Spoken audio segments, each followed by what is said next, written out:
यह रिश्ता क्या कहलाता है कि आज के एपिसोड में हम देखते हैं कि अंशुमन मायरा के लिए चॉकलेट लाता है। मायरा हैरान होकर पूछती है कि ये चॉकलेट किस लिए है। अंशुमन मुस्कुराते हुए कहता है कि ये एक बहुत ही ब्रेव लड़की के लिए है और वो ब्रेव लड़की और कोई नहीं बल्कि मायरा है। मायरा मुस्कुराकर पूछती है कि उसने ऐसा कौन सा बहादुरी वाला काम किया। अंशुमन बताता है कि उसने नकली पुखी का सच सबके सामने लाकर बहुत बड़ी हिम्मत दिखाई और वो आंटी उसे रोकने वाली थी, लेकिन अगर वह खुद नहीं भी आता तो भी मायरा किसी न किसी तरह वहां से निकल ही जाती। उसे मायरा पर पूरा भरोसा है और इसी भरोसे की वजह से वह उसे ये गिफ्ट दे रहा है। मायरा चहकते हुए कहती है कि वह एक लेटर लिख रही है ताकि क्यूट आंटी को उनकी असली पुखी जल्द मिल जाए। जब वो मिलेगी तो आंटी भी जल्दी लौटेंगी। अंशुमन यह सुनकर बोलता है कि अगर ऐसा है तो वह भी लेटर लिखेगा। फिर वह देखता है कि मायरा एक डायरी से पन्ना फाड़ रही है। वह पूछता है कि क्या यह उसकी मम्मा की डायरी है और क्या उसके पापा उसे डांटेंगे नहीं। मायरा कहती है कि नहीं, पापा डांटते नहीं, और वह डायरी पढ़ नहीं रही, बस पेज ले रही है। फिर मायरा बताती है कि यह गीतांजलि की डायरी नहीं बल्कि अरमान की है। यह सुनकर पास खड़े अरमान चौंक जाते हैं। अंशुमन जब डायरी को हाथ में लेकर पढ़ने लगता है तो मायरा उसे रोकती है और कहती है कि ये गलत आदत है, किसी की डायरी नहीं पढ़नी चाहिए। अंशुमन माफी मांगता है और डायरी बंद कर देता है। फिर वह मायरा से पूछता है कि वह अरमान को पापा और गीतांजलि को गीतू क्यों कहती है, क्या वह उसकी मम्मा नहीं है। मायरा साफ साफ जवाब देती है कि वह सिर्फ अपने पापा की बेटी है और जब पापा गीतू से शादी करेंगे तभी वह उसकी मम्मा बनेंगी। इसके बाद अंशुमन गंभीर हो जाता है और पूछता है कि फिर उसकी असली मम्मा कौन है। मायरा उदास होकर कहती है कि उसे नहीं पता क्योंकि उसके पापा कभी उस बारे में बात नहीं करते। जब भी वह पूछती है वह गुस्सा हो जाते हैं। यह सब सुनकर अंशुमन के मन में सवाल उठता है, क्या मायरा ही असली पुखी हो सकती है? क्या उसे अभीरा को यह सच बता देना चाहिए या फिर चुप रहना ही ठीक होगा? यह दृश्य बेहद भावनात्मक और रोमांचक मोड़ पर पहुंच जाता है। अंशुमन दौड़ता हुआ अपने ही विचारों में उलझा होता है। वह सोचता है कि अगर उसने अरमान को माया के बारे में कुछ बताया तो क्या वह वाकई जाकर अभीरा को सच बताएगा। उसे लगता है कि अरमान पर भरोसा नहीं किया जा सकता क्योंकि अगर उसे सच बताना होता तो वह अब तक बता चुका होता। तभी अरमान आता है और घर के वेटर से पूछता है कि अभीरा कहाँ है। वेटर बताता है कि वह मंदिर गई है चारू दीदी की पूजा के लिए। यह सुनते ही दोनों बेकाबू होकर मंदिर की तरफ दौड़ पड़ते हैं। उधर मंदिर में चारू टूट चुकी होती है। वह देवी माँ से कहती है कि उन्होंने तो दिल से पूजा की पर बदले में ममता की गोद ही उजड़ गई। वह रोते हुए कहती है कि उसकी जान उसकी चारू को भी नहीं बचा पाए।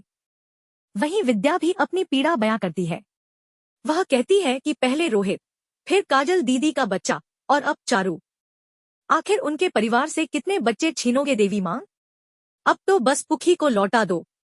उधर अंशुमन कार से मंदिर की ओर बढ़ रहा होता है तभी उसे पुलिस से कॉल आता है। इंस्पेक्टर बताते हैं कि उन्होंने उस आदमी को पकड़ लिया है जिसने बच्ची को किसी और को सौंपा था।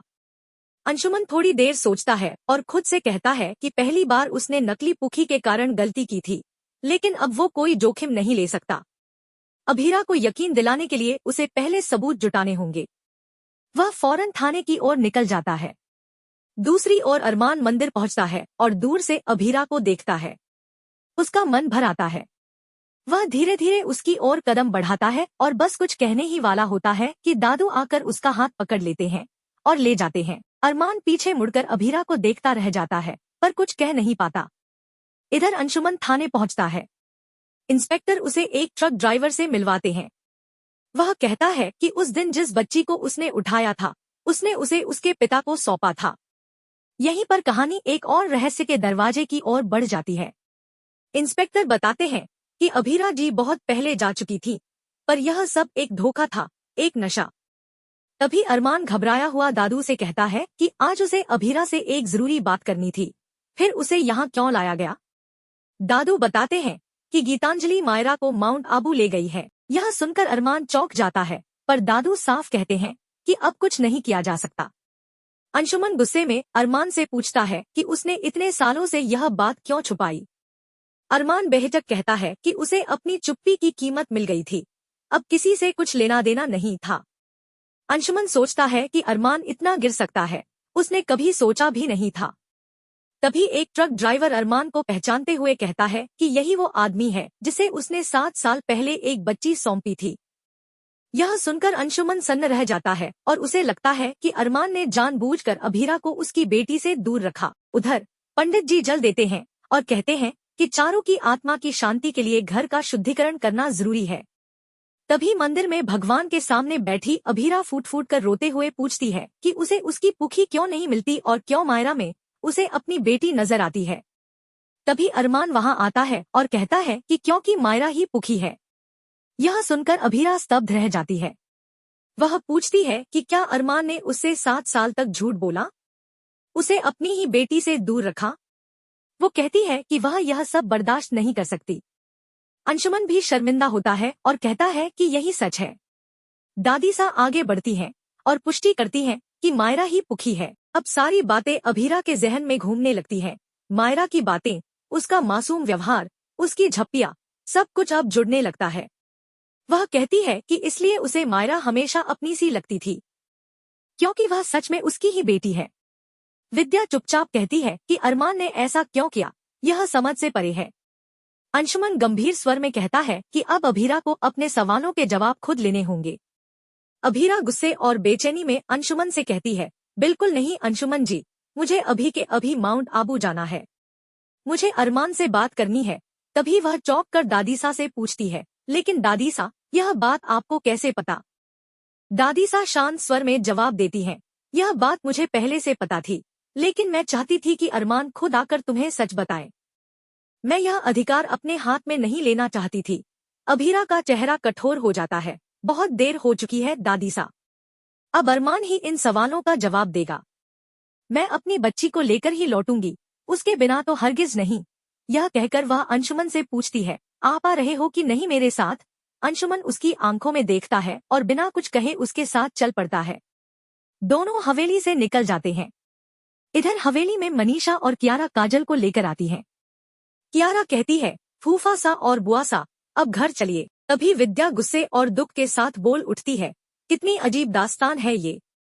अरमान ने 7 सालों तक झूठ बोला, एक बार भी नहीं बताया अभीरा को कि पुखी उसके साथ है। अगर वो कम से कम मायरा का सच बता देता तो भी अभीरा को कुछ तो सुकून मिलता। उसने तो अपना सब कुछ खो दिया और अरमान चुप रहा। यह सुनकर पूरा परिवार स्तब्ध रह जाता है और मनीषा भी शौक में आ जाती है। विद्या फिर दादीसा से कहती है, और मासा, आपको भी सब पता था, फिर आपने कभी सच क्यों नहीं बताया। दादीसा भारी मन से कहती है, हाँ, मुझे सब पता था, लेकिन जब अरमान खुद सच बताने को तैयार था, मैं कैसे बोलती। वो उसका अधिकार था, लेकिन फिर अचानक उसका एक्सीडेंट हुआ और हालात ऐसे हो गए कि कुछ भी ठीक से हो ही नहीं पाया। मैं बस हालात की मारी रह गई। उधर माउंट आबू में अरमान और दादू गीतांजलि के घर पहुंचते हैं। अरमान घबराए स्वर में पूछता है, गीतांजलि, मायरा कहाँ है। गीतांजलि जवाब देती है, वो अपनी फ्रेंड के घर गई है। अरमान जल्दी से कहता है, प्लीज उसे बुलाओ, हमें पुखी को देना ही होगा। लेकिन गीतांजलि इस बात से डर जाती है और दरवाजा लॉक कर देती है। अरमान गुस्से और दुख में बोलता है, गीतांजलि, ये तुम ठीक नहीं कर रही हो। दूसरी ओर अंशुमन गाड़ी चला रहे होते हैं और बगल में बैठी अभीरा एक शब्द भी नहीं बोलती। अंशुमन धीरे से पूछता है, आप ठीक तो है ना। अभीरा बस इतना कहती है, जल्दी चलिए अंशुमन जी, मुझे मेरी बच्ची से मिलना है। वापस गीतांजलि के घर में वह फूट फूट कर रो रही होती है। अरमान, मैं आपके हाथ जोड़ती हूँ, ऐसा मत कीजिए। अमीरा तो 30 साल से रह रही है अपनी बेटी के बिना, लेकिन मैं मायरा के बिना नहीं रह सकती। मैंने उसे बचपन से पाला है, उसके हर पल को जिया है। मैं नहीं जी सकती उसके बिना। यह सुनकर अरमान का चेहरा भावनाओं से भर जाता है। वह शांत लेकिन दृढ़ स्वर में कहता है, गीतांजलि, मैं समझता हूँ, लेकिन मैं अब अभीरा को और धोखा नहीं दे सकता। उसे सच जानने का हक है। अगर मैंने अब भी झूठ बोला तो मैं उसकी नजरों में पूरी तरह गिर जाऊंगा। प्लीज दरवाजा खोल दो, प्लीज ओपन द डोर। दूसरी तरफ हम देखते हैं कि अंशुमन जी गाड़ी रोक देते हैं। तभी अभीरा को गुस्सा आ जाता है और वह कहती है, अंशुमन जी, आपने गाड़ी क्यों रोकी। लक्ष्मण जी पीछे से बोलते हैं, क्योंकि आप इमोशंस, गुस्सा, स्ट्रेस सब कुछ एक साथ लेकर चल रही हैं। आप यह सब कुछ एक साथ लेकर ट्रेवल नहीं कर सकती। प्लीज बताइए, आपके मन में क्या चल रहा है? अरमान से जाकर क्या कहने वाली है? इस पर अभीरा जवाब देती है, मुझे कुछ भी सोचने की जरूरत नहीं है। उधर हवेली में अरमान गुस्से में चिल्लाता है, गीतांजलि, अगर तुम दरवाजे से नहीं हटी तो मैं दरवाजा तोड़ दूंगा। लेकिन गीतांजलि होशियारी से दरवाजे के सामने टेबल खड़ी कर देती है ताकि अरमान अंदर न आ सके। तभी अरमान खुद दरवाजा खोल देता है और कहता है, Geetanjali please stop it. Myra को बुलाओ, हमें उसे लेकर उदयपुर जाना है और अभीरा को सौंपना पड़ेगा। अब हमारे पास और कोई रास्ता नहीं है। गीतांजलि यह सुनकर घबरा जाती है और कहती है, नहीं अरमान, तुम ऐसा नहीं कर सकते। दोनों के बीच बहस शुरू हो जाती है, जबकि दादू सब कुछ चुपचाप देख रहे होते हैं लेकिन कुछ नहीं कर पाते। अरमान बस इतना समझाने की कोशिश करता है कि अगर मायरा को अभीरा को सौंप दिया जाए तो शायद अभीरा का दर्द थोड़ा कम हो जाए। तभी दरवाजा खुलता है और सामने खड़ी होती है अभीरा और अंशुमन। अरमान उनको देखकर शॉक हो जाता है और जैसे ही उसकी नजर अभीरा की आंखों से मिलती है, उसे एहसास होता है कि शायद अभीरा को सब सच पता चल गया है। तभी अभीरा बोल पड़ती है, क्यों? मुझे यहाँ नहीं होना चाहिए? क्या मैं अपनी बेटी से मिलने भी नहीं आ सकती? यह सुनते ही सभी लोग शॉक रह जाते हैं। सबको यही सवाल सताने लगता है कि आखिर अभीरा को ये सब कैसे पता चला। रात के सीन में दिखाया जाता है कि अरमान एक बड़ा फैसला लेता है। वह मायरा को हमेशा के लिए अभीरा के हवाले कर देता है। लेकिन मायरा यानी पुकी खुद को अभीरा के साथ कंफर्टेबल महसूस नहीं करती और वह बार बार अरमान और गीतांजलि को मिस करती है। यह देख अरमान सोचता है कि वह इन दूरियों को मिटाकर ही रहेगा, चाहे उसे कुछ भी करना पड़े। दर्शकों, लाइक और सब्सक्राइब करें फॉर मोर अपडेट्स। धन्यवाद।